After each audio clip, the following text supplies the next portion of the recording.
দাদা, আমার মনে হয় আমি সবার বিরক্তির কারণ হয়ে যাচ্ছি, কারণ সবাই যা শুনতে চায় সেটা আমি বলছি না। কেন বলছি? হ্যাঁ ঠিক আছে। আপনি পিনপতন নীরবতায় সকলে শুনছে। ধন্যবাদ অনেক। আর কয়েক মিনিট পরে ইফতার হ্যাঁ, ইফতারের ব্যবস্থা সময় আছে, হবে। আপনারা কেউ দৌড়াদৌড়ি করবেন না, এখানে ব্যবস্থা হবে। বোকানাঙ্গা অবস্থায় আসলে কি বলতে কি বলে ফেলবো ঠিক নাই, আমি শুধু কম বলাই ভালো হবে। যদি আপনাদের কারো কোনো প্রশ্ন থাকে আমি প্রশ্ন নিতে রাজি আছি, তবে একটু ঠান্ডা মাথায় প্রশ্ন করবেন। ধন্যবাদ। আসসালামু আলাইকুম।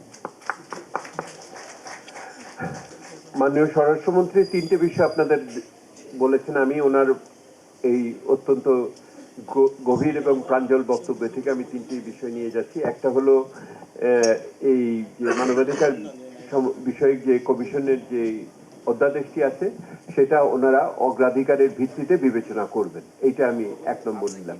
পুরোপুরি পাশ করিয়ে দেবেন এই কথা ওনারা রাজনীতির ভাষায় বলেননি, কিন্তু অগ্রাধিকারের ভিত্তিতে ওনারা বিবেচনা করবেন যে এইটুকু সংক্ষিপ্ত সময় আছে। দ্বিতীয়ত, উনি আরেকটা কথা বলেছেন, সেটা হলো যে মানবাধিকার বাস্তবায়নের বিষয়টি আমাদেরকে ক্রমান্বয়ে দেখতে হবে।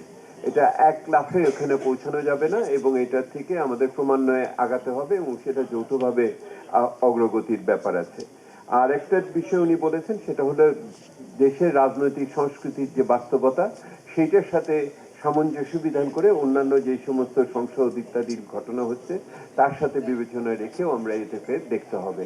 অর্থাৎ উনি আমাদের অভিপ্রায় সম্বন্ধে নিশ্চিত করেছেন, প্রশান্তি দিয়েছেন, এবং আগামী দিনের পথ চলাতে একসাথে যাওয়ার জন্য যে সমস্ত প্রতিবন্ধকতা আছে সেগুলি সম্বন্ধেও উনি আমাদের সচেতন করেছেন।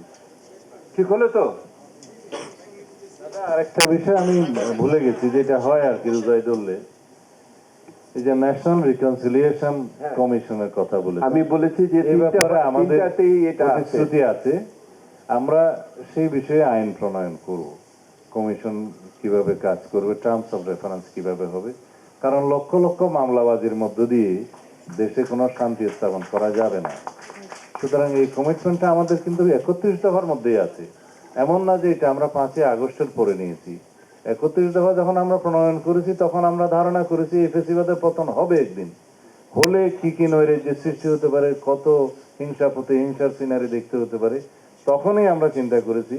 তখনই আমি আমার মতো একজন অযোগ্য লোকের হাতেই 31 দফা প্রণয়ন হয়েছে।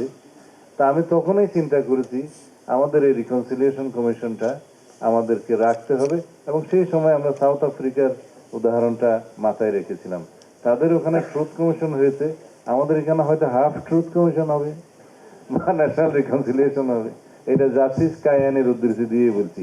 অনেক সময় আমরা ট্রুথ বলে হয়তো এটা it might become later on half truth, অথবা যাই হোক, আমাদের যে হাফ ট্রুথও বাস্তবায়ন করতে পারি কম হবে না। এই ন্যাশনাল রিকনসিলিয়েশন কমিশন আমাদের গঠন করতেই হবে, এটা আমাদের অঙ্গীকার, এবং এর মধ্য দিয়ে আমরা জাতিতে ঐক্য রাখতে চাই এবং শান্তি রাখতে চাই। ঐক্যবদ্ধ জাতি ছাড়া, শান্তি প্রতিষ্ঠা করা ছাড়া কোনোদিন অগ্রগতি প্রগতি কোনো সেক্টরে হবে না, এটা আমরা হৃদয়ঙ্গম করেছি। সুতরাং আমরা we are committed to that.